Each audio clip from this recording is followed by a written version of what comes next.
This is He Knows His Sport, bringing you that heat and that fire. Here's my thing, man. And I figured I had to make an earlier video than norm. So I normally, make a later video because me, I'm on Alaska time. But I was just like, nah, I'm about to get up and pop these things out. They were already on my mind. You know how we do, man. We stay hustling, we stay grinding, we stay getting it.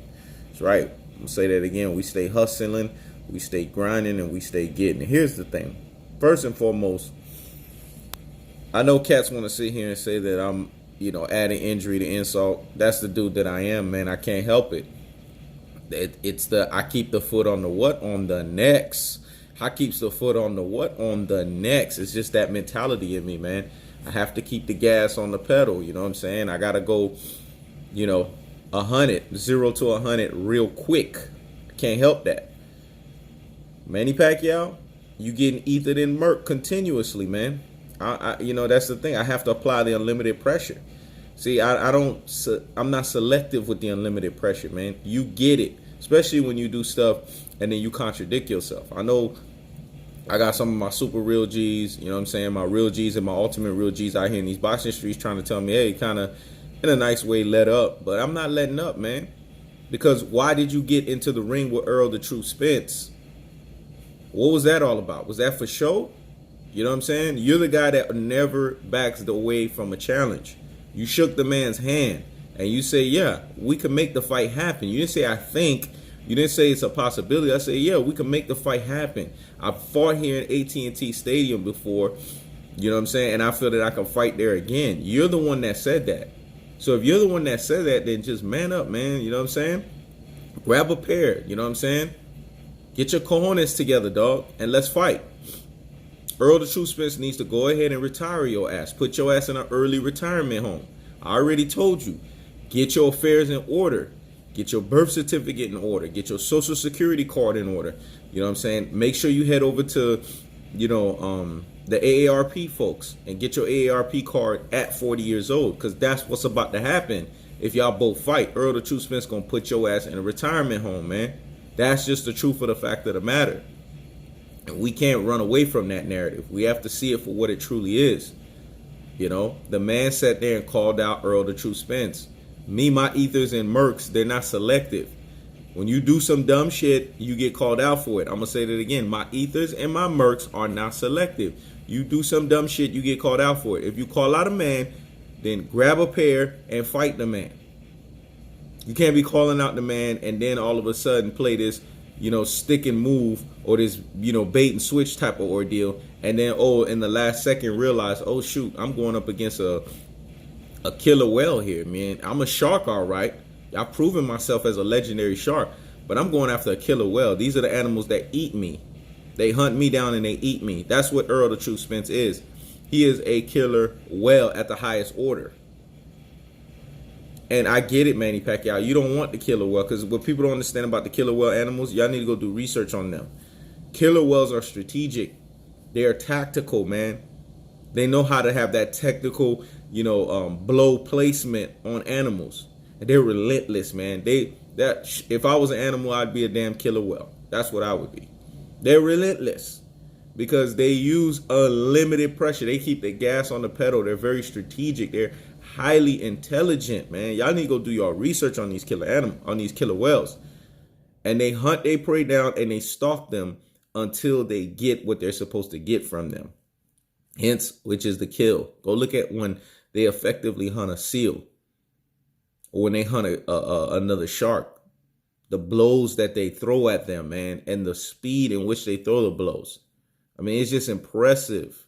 When they go after walruses, go look at how they hunt their animals down, other fishes. I'm telling you, man. They even go after other whales, like the bowhead whale. I'm telling you, man, these animals are efficient. When they want to get those millions of calories and they need to eat, they will do whatever they take. It could be hours. As long as they eat, they good. They all good in the hood. As long as they have some kind of meal or some kind of food in their system, they are good. I need to go do y'all research on them. Y'all see what I'm talking about. That's Errol the True Spence. And Manny Pacquiao, who's a shark, is probably a megalodon. But at this point in his career, he's not a megalodon no more. I would probably say he's a big, you know what I'm saying, what I would say possibly, maybe a big 25-foot, 30-foot shark. He ain't no megalodon. He ain't no 75-foot no more. And for anyone that don't know what a megalodon is, that's a prehistoric shark. Y'all gotta do y'all research, man. Cause see me, I dibber and dabber and everything. You know what I'm saying? I don't just dibber in boxing, man. I'm a person that's always reading. I'm always trying to. I'm a deep thinker, man. I'm always trying to get my mind right. That's why I'm always able to come up with these nice analogies about stuff. But anyways, that's the tale of the tape, man. Errol the Truth Spence, that dude is using Manny Pacquiao for a marketing aspect, man. He doesn't really want to fight Manny Pacquiao like that because it's, he feels bad for him. He feels bad for him. He feels bad for the Filipino community fan base because they pretty much leech off of this dude, man. You know what I'm saying? He is them or bust. Well, do your research on the Filipino people. And I'm not putting them down or anything. You know what I'm saying? I just know some of them. I know how they are. Even the ones that, work here, in this state, they got to feed a village, man. That's just how it is. If you're in the United States or anywhere else, a lot of the folks in Filipino, they count on people that are making more to take care of them. And that's not necessarily a bad thing. That's just the economics of that country. So you could imagine if it's, 9 to 5 normal folks that got to go out there and feed a village. Imagine Manny Pacquiao and the money he makes. He got to feed a country. So I guess Manny Pacquiao got his affairs in order. Him and his team talked about it. Freddie Roach was like, look, it was the reason why we ducked Terrence Bud Crawford. Now you talking about Errol the Truth Spence. That's that other guy. You need to rethink this thing. And rightfully so. Him and Freddie Roach had that serious conversation. They came to the drawing board. And they said, we don't want to fight Errol the Truth Spence because we know he's dangerous. That's the conversation they had amongst themselves. I know this because I'm playing chess. I'm not playing checkers. Like I told y'all, I'm Sun Tzu, a.k.a. Art of War. I'm 7 steps ahead of you, all y'all motherfuckers when it comes to these things. Y'all just catching it on the back end after the fact. I've already know what the hell's going on because I'm in motherfuckers' heads. And I know what they're thinking. That's why I'm always able to ether Rudy Poo and Plum Plum brains. Because I know what their Rudy Poo and their Plum Plum brain, their brain full of mush, and their brainwashed dodo head cells are thinking at all times. And that's what's going on. Manny Pacquiao came to his senses. But I would respect him if he comes out and says, look, at this stage of my career, I'm a 40-year-old fighter. I realize the errors of my ways. See, that's what I like when people come out and eat crow and do concession speeches, like whatever the fart his name is allergic and not being able to do. People don't know how to eat crow, man. That's the generation we're in. People don't know how to, defer. They don't know how to admit some shit.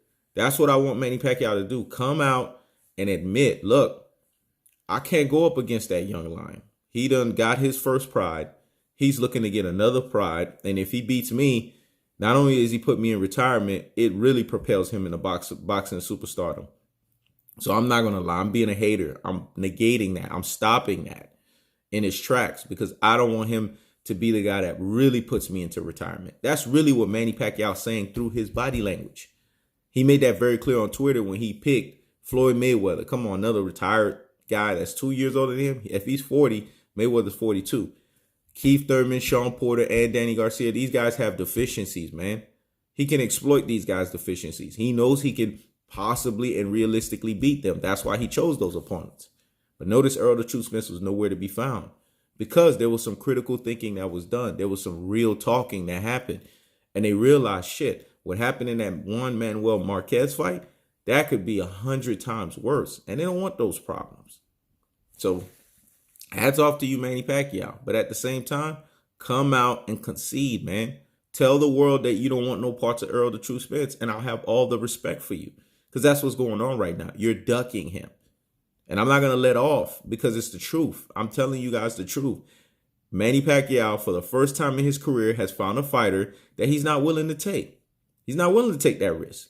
And it's okay. But admit it, man. Eat your damn crow and admit that shit. And we all can move on. This is He Knows the Sport. Checking out.